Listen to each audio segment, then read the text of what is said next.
Today we're talking about Annihilation, the new map pack for Call of Duty Black Ops. We have 4 new multiplayer maps: Hangar 18, Silo, Drive-In, and Hazard, and a new zombies map called Shangri-La. Hangar 18 is based in the highly controversial Area 51, and it has a lot of Easter eggs that play up the conspiracy theory aspect. Hangar 18 is a medium-sized map. It has a pretty classic multiplayer gameplay structure. All the paths lead through and around the hangar. It kind of caters for all game types. You've got your close quarters going through the hangar. You've also got some sniper points as well. Strategically, you want to hold down the hangar. If you can work with your teammates to really control the 4 main flow points, then you're going to dominate the map. Silo is based on a Russian underground nuclear missile silo construction site. It's probably one of the largest maps in the entire game. Silo favors players who take their time because there's a lot of flank routes and a lot of interconnecting paths. So players who are smart and use decoys and pay attention to the mini-map are going to be more successful. You can't really stick around in one place for too long because you're going to get shot from multiple angles. You really need to learn how to play the map, how the paths flow, and you need to stay on the move.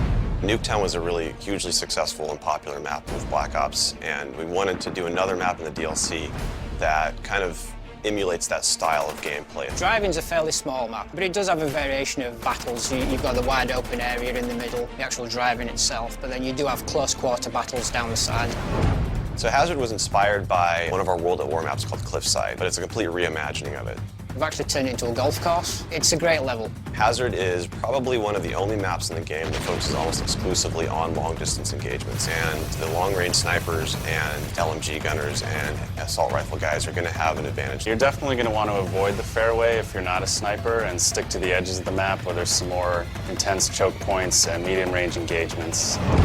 The story in Shangri-La is shrouded in mystery. I love to leave it up to the fans to derive their own ideas from it and also discover the facts that we put in there. I hope they really get the sense that we've taken this to just a whole nother level with the new weapons, the new environment, the new ways of getting around the map and things like that. There's a lot of holding areas, escape hatches, and things that let you get out at the last minute, which is a contrast to Call of the Dead, where it was a very wide open map. This is a much tighter map. Don't hold out too long. If things look like they're getting rough, get out of there. It's time to go. With Annihilation, we had a goal that we really wanted to push the visuals in all the maps. Each map feels very unique from one another. They feel like the kind of maps that you just want to spend a lot of time in. Annihilation hits Xbox Live Marketplace on June 28th.